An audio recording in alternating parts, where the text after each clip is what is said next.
What's going on, everyone? It's Kyle Henderson, BamaInsider.com. I hope you're having a great 2020. Be sure and like and subscribe. We appreciate you being here. A couple days ago, I talked about the top returning offensive graded players headed into the 2020 season. Today, I'm here to talk about the defensive players that are the highest graded players returning for 2020. Now, please note, Moses and Joshua McMillon, both inside linebackers that will be returning to Alabama for 2020, will not be in this video, obviously, because they didn't play last season. Let's get it going, and we start with Christian Barmore, 87.9, grade out last season, which is phenomenal. 6'5", 310 pounds. And what is perplexing is that he only played in 269 snaps last season, right?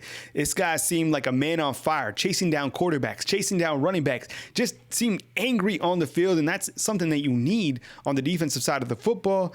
Now, when you look at his stats last season, 26 tackles, 6 tackles for a loss, 2 sacks. And I think when you look at who's going to replace Raekwon Davis, it's going to simply be Christian Barmore. And I think you're going to quickly see that Christian Barmore is more than up to the task. And I think it's obvious that he can provide both an ability to stop the run and an ability to chase down the quarterback. So expect to see much more of Christian Barmore during the 2020 campaign for the Crimson Tide. Next up, at the corner position, you got Patrick Surtain, 83.5 grade out at the corner position, 6'2", 210 pounds, 840 snaps. That's just incredible. Started all 13 games for the Crimson Tide last season as a sophomore, 42 tackles, 2 interceptions, 8 pass breakups, 3 forced fumbles.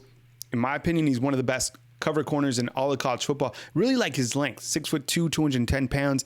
And I think Crimson Tide fans are really lucky to have him returning for the 2020 season. I mean, this is a guy who's now going to step into a leadership role for the Crimson Tide. Look at Alabama's defensive secondary. A lot of guys have exited, either to the draft or just because they were seniors. So now Patrick Surtain will have to jump up to that leadership role, something I think that he's going to fit in well to. A very intelligent individual, and I think he has a big future ahead of him, especially for this junior campaign. He's a guy that could even play the star position for the Crimson Tide, depending on how the corner position goes with Josh Jobe, Jalen Davis. We'll talk about more of that in just a second. Next up, you got at the defensive tackle position, DJ Dell, grade out of 74.3 last season as just a freshman, 6'3", 308 pounds, 348 snaps.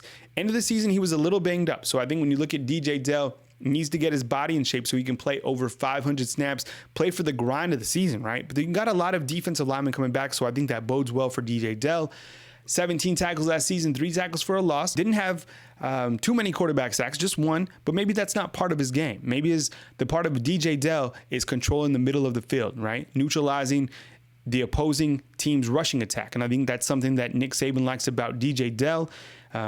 As I mentioned, needs to stay healthy for a complete 2020 campaign. Really like DJ Dell, and so should you coming back in the 2020 season. For Darian Mathis, 71.9. There's going to be a lot of defensive linemen that are returning that can provide quality depth for the Crimson Tide. For Darian Mathis is one of them. 6'4", 317 pounds, big boy. Just under 300 snaps last season, played in all 12 games, 27 tackles, 2 quarterback hurries. I think he's a guy that can play the run, play the pass. He's a very versatile lineman with a lot of experience, so it's good to have for Darian Mathis coming back. At the corner position, Josh Jobe, 68.2 grade out, 6'1", 186 pounds. Now, I think when you look at Josh Jobe, he really has to prove during the springtime that he can hold down that corner position. Now, Alabama didn't recruit Ronald Williams just to sit on the sidelines. This is a junior college guy coming in with a lot of experience. He also got Jalen Davis as well. So when you look at positional battles, I think there's going to be a positional battle for that corner position. Josh Jobe has to prove that he has improved in his man coverage abilities. Now, if you rewind to that Michigan game, what was the first thing that Michigan did when they had the football? They went after Josh Jobe not once but twice because they see that he's a vulnerability. So Josh Jobe has to prove in the springtime that he has improved with his man coverage abilities to hold down that starting position going into the 2020 season. Inside linebacker position, Christian Harris played a ton as a freshman. Now, who would have thought that Christian Harris would be starting at Alabama so soon? 67.9 grade out. Not terrible considering he didn't even play inside linebacker at the high school level, right? 6'2", 244 pounds. And when you look at Christian Harris and Shane Lee, I think Christian Harris was a guy who was trending a little bit more upwards towards the end of the season. Played in all 13 games, very athletic inside linebacker. Had 7.5 tackles for loss. Now, will he retain that starting position in 2020? As I mentioned, Moses, Joshua McMillon, both returning. Christian Harris is a guy who I think has a bright future. Be curious to see how much he does play in 2020. Jordan Battle, another freshman who got on the field plenty for the Crimson Tide, 66.8 grade out in Pro Football Focus, played the safety position, started a couple games, 6'1", 201 pounds. Now he's coming in as a sophomore, and this is a guy who really needs to step up. Xavier McKinney's gone. Jared Maiden's gone. He had 30 tackles last year, 2 tackles for loss, 1 sack, 1 interception. Nick Saban really likes Jordan Battle, and it'll be interesting to see how he progresses during his sophomore season. As I mentioned, Alabama needs him to step up. Big shoes to fill with those guys exiting the program, but I think from the experience that he has from his freshman year, that should carry over quite well into 2020. Justin Ebogbe, defensive lineman, 6'5", 285 pounds. I really like what Justin Ebogbe brings to the table. A lot of athleticism. Saw him play much more during the beginning of last season. Played in 9 games total, 10 tackles, sack and a half. I think he's a guy who can get to the quarterback.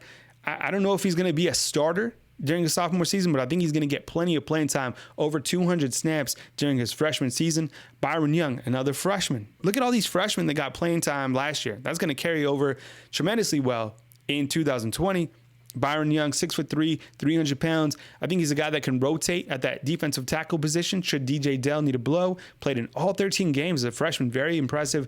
23 tackles, 1 sack. And I think Alabama's going to need some of these defensive tackles to really mature. Guy that's not mentioned on this list is Ismail Sopshire. A lot of people are excited about him at that defensive tackle position. So when you look at the overall quality of depth on the defensive line, which is very, very important, Alabama has that ability on the defensive line, which I think is great going into 2020. All right, next up, Shane Lee, inside linebacker. Graded out the lowest in 2019 of the starters, 49.2, 6 foot, 250 pounds, saw 742 snaps. Now, as you know, Christian Harris wasn't expected to start, neither was Shane Lee.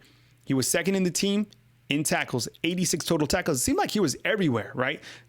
Really likes to get after the football, not afraid to put his nose right on the ball, 6 tackles for a loss, 4.5 sacks. But where he struggled was in space, covering those speedy wide receivers. I'm not sure if he's going to retain that position going forward with Dylan Moses coming back, right? I don't think you're going to have 2 sophomores starting. It's either going to be Dylan Moses and probably Christian Harris, just because those two seem like it would make most sense athletically, or you could have Dylan Moses and the senior Joshua McMillon, and I think Shane Lee will spot play in 2020. Either way, you have 2 guys who got a tremendous amount of experience coming back in 2020. Experience is never a bad thing to have. Nick Saban says there's no substitute for experience. So those are the top guys returning for the Crimson Tide grade-wise as we move into the springtime. I'll post a full list of the offensive depth chart as well as the defensive depth chart as we move forward.